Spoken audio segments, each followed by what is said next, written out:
Hi, I'm Massimo Bergamini, CEO and Executive Director of the Canadian Museums Association.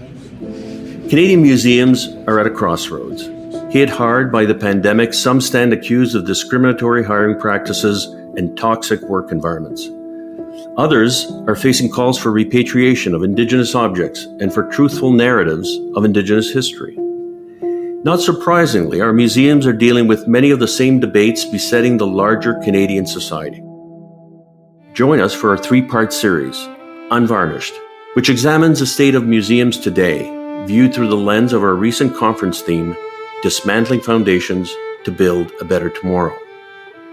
Joining me will be Heather George, an Indigenous curator currently working at the Woodland Cultural Centre and a CMA board member. Museums are a reflection of the societies that they are in, right? And we as museum workers are that as well. They can't really be separated from each other.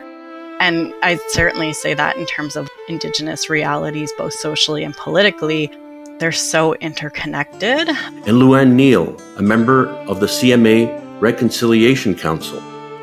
Luann is an artist and an arts advocate who, following a 3-year tenure as head of Indigenous collections at the Royal BC Museum, is currently working at Creative BC, British Columbia's creative industry catalyst. I think that there needs to be more investment and more strategy, not just throwing money at it, but real genuine strategy in museums linking together across this country to talk about what is in the collection and where are the items that have very little to no information. And let's get going on some research to clarify where these things actually belong. Unvarnished, for an open and honest discussion about the past, the present, and the future of Canadian museums, starting May 10, wherever you find your favorite podcasts.